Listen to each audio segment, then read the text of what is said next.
Selamat pagi. Assalamualaikum warahmatullahi wabarakatuh. Berjumpa kembali dengan Budi Raharjo di Padepokan Budi Raharjo. Nah, kita mulai dengan apa? Dengan ngopi dulu. Nah, ini harusnya ini ngopinya ini di batas ini kata Mas Pujo ya. Ini titik ini. Ada titik ini untuk maaf tangannya. Titik ini tuh untuk menunjukkan kopinya harusnya segitu aja. Ini aromatic glass yang mana katanya bisa dihirup dulu baunya. Iya, baunya enak. Menikmati kopi itu bukan hanya soal rasanya saja, tapi aromanya juga. Sedap. Kopi dari Glick. Mana Glick? Oh ini dia. Tak.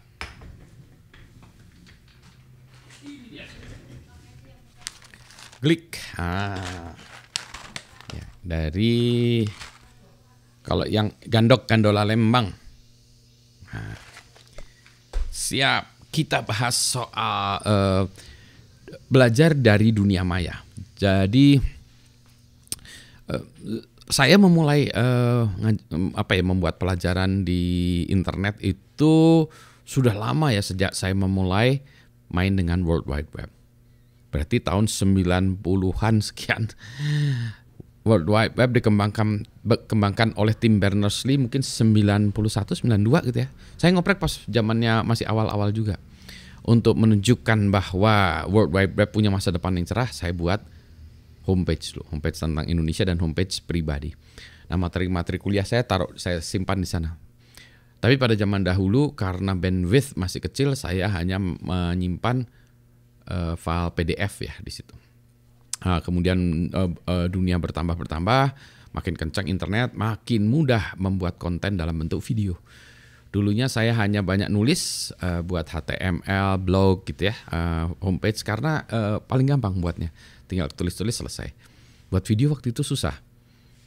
Bahkan saya harus modal pakai DSLR, ngerekam gitu ya, terus habis itu diedit, disambung suara dengan videonya. Kemudian baru diupload. Jadi prosesnya berat ya.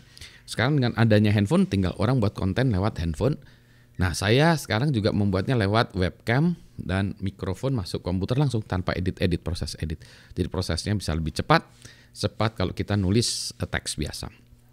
Nah, mulailah saya membuat video-video perkuliahan ya. Kuliah penuh mengajar kayak video seperti ini, video pelajaran dalam bidang ilmu yang spesifik ya, hardcore, misalnya elektro, cyber security, AI dan seterusnya ya, big data, dan juga pendidikan dalam bentuk pelajaran kehidupan ya, menjadi engineers, menjadi orang yang baik gitu ya, dan seterusnya. Tadinya saya juga agak sedikit bertanya-tanya apakah pelajaran semacam ini efektif atau tidak ya. Jebret kita kena COVID, semuanya online. Oh, saya udah online duluan. Jadi saya tidak merasa berat ya, beban begitu online. Bahkan saya malah senang sebetulnya, sesungguhnya. Karena saya sudah melakukannya dan ngajakin orang pada nggak mau dulu. Sekarang kepaksa orang akhirnya mau karena kepaksa. Jadi orang melakukan online, merekam video segala macam karena kepaksa ya COVID, dosen-dosen dan guru-guru ya. Nah, saya tetap membuatnya juga dan mencoba membuatnya jadi lebih baik lagi.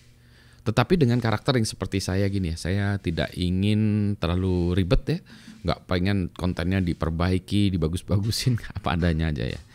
Sehingga yang belajar atau mendengarkan lewat video ya, lewat YouTube atau lewat Spotify, lewat Anchor gitu ya.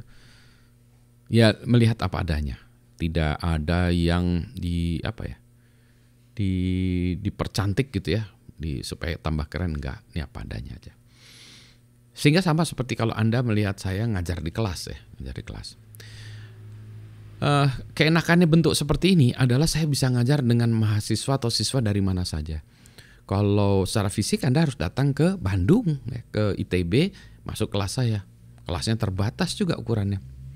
Pernah saya ngajar dulu ya, karena kelasnya terbatas ukurannya, mahasiswanya mendekati 100 orang. Ruangannya kecil, jadi mahasiswanya duduk di lantai. Saya nggak tahu, mungkin ada yang alumni yang udah pernah itu ya masuk ke kelas saya dan sempat kuliah ngampar di lantai ya. Duduk itu kayak orang nonton ini apa konser duduk di depan gitu ya. Ya itu alhamdulillah ya bisa punya siswa seperti itu. Tetapi dengan adanya online seperti ini, siswanya quote unquote bisa menjadi lebih banyak seluruh Indonesia. Bahkan bukan dari Indonesia aja, mungkin dari Malaysia juga atau pihak mana-mana yang bisa memahami bahasa Indonesia atau bahasa Melayu. Jadi saya sangat senang gitu ya, audiensnya menjadi lebih luas dan ilmunya bisa menjadi lebih bermanfaat. Pertanyaannya adalah, apakah mengajar lewat online seperti ini yang mana tidak ketemu itu bisa efektif nggak ya? Bagus nggak?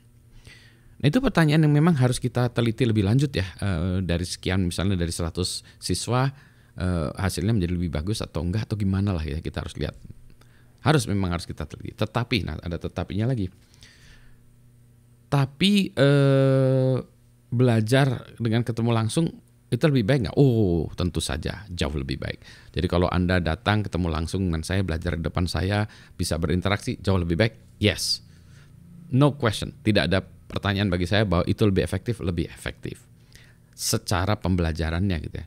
Tetapi tadi secara jangkauan dia kalah. Kayak ini YouTube saya ini pelanggannya ada subscribernya udah ada 12.000 kali ya. Jadi saya sekali ngajar tuh 12.000 siswa potensial ya. Mungkin kalau katakanlah 10% aja 1.000 sudah di atas 1.000.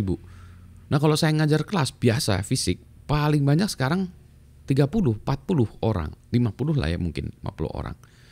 Bahkan 100 aja nggak sampai gitu. Sekarang 1.000.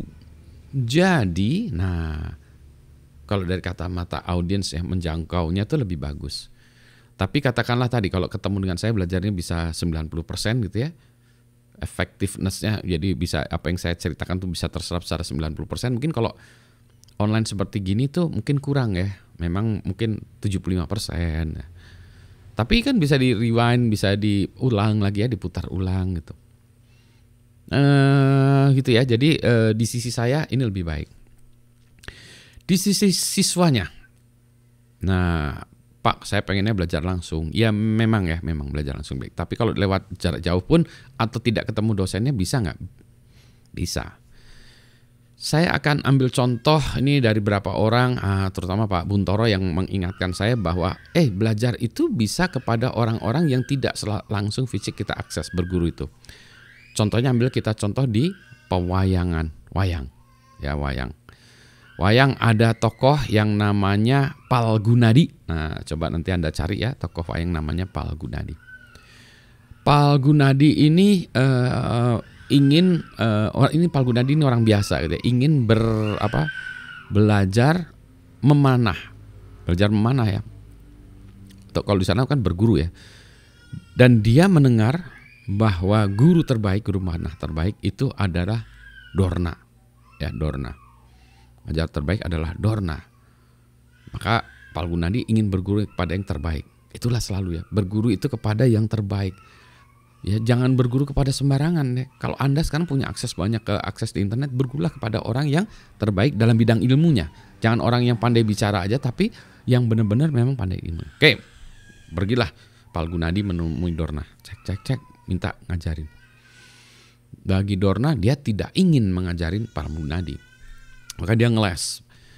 Dorna ini, Begawan Dorna ini dia mengeles dengan alasan bahwa dia tuh sudah kontrak berjanji hanya akan mengajari Pandawa dan Kurawa. Jadi itu aja murid-muridnya, saya hanya bisa ngajarin Pandawa dan Kurawa. Saya tidak terima murid di luar itu. Wah, sebetulnya kalau dalam ceritanya itu Dorna itu hanya ingin mengajari ilmunya kepada Arjuna ya. Karena dia pengen menurunkan ilmunya hanya ke Arjuna ya, Dorna itu. Oke, Pal Gunadi merasa bersedih segala macam, maka yang dia lakukan adalah dia pokoknya nggak mau ngomong ya, dia lari ke hutan, kemudian dia membuat patung yang mirip Dorna. Jadi dia patung yang mirip Dorna. Kemudian dia berguru kepada patung yang mirip Dorna ini seakan-akan dia berguru kepada Dorna langsung. Jadi dia berguru manah segala macam gitu ya. Akhirnya apa? Dalam akhir cerita si pewayangan ini, Pal Gunadi memiliki ilmu yang luar biasa. Kok bisa ya? Namanya juga dongeng ya, dongeng wayang. dia memiliki ilmu yang lebih biasa, jauh lebih hebat dari yang lain-lainnya, dan bahkan dia mengalahkan Arjuna dalam hal keilmuan. Gitu ya.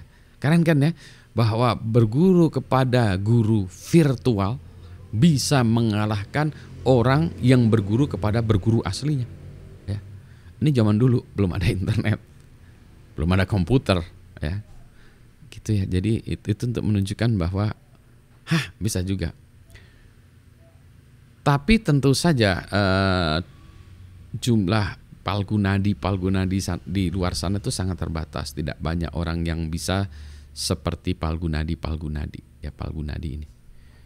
Nah, apakah Anda bisa seperti Palgunadi? Ini yang menjadi pertanyaan ya. Jadi kalau misalnya dari 1000 yang belajar itu 1%, 1000 dari 1% kan 10 ya, Palgunadi. Lumayan. Jadi kalau misalnya ada yang belajar dari YouTube saya kemudian bisa menjadi hebat ya, jauh lebih hebat dari saya, bahkan jauh lebih hebat dari gurunya, 1% aja atau 0,1% aja, that is good enough for me, gitu ya. Secara society pun, secara masyarakat, secara umum pun dia akan bagus karena kita akan menghasilkan orang-orang yang jauh lebih baik daripada gurunya. Jadi secara society semuanya menaik ke atas ya, tidak turun, karena secara keilmuan, skill segala macam naik gitu. Jadi saya masih punya harapan besar ya terhadap teknologi informasi ini, berguru secara virtual bisa menjadi jagoan-jagoan juga. Nah, masalahnya siapkah Anda menjadi Palgunadi? Bagaimana kita menyiapkan seseorang itu ya supaya siap seperti Palgunadi tadi ya, mau belajar sendiri. Nah, itu topik bahasan terpisah. Karena ini kopinya udah dingin. Kalau kopinya udah dingin nggak enak. Kalau dingin sekali jadi cold brew enak juga sih. Gitu ya. Sehat semuanya. Selamat pagi. Assalamualaikum warahmatullahi wabarakatuh. Kopi dulu ya.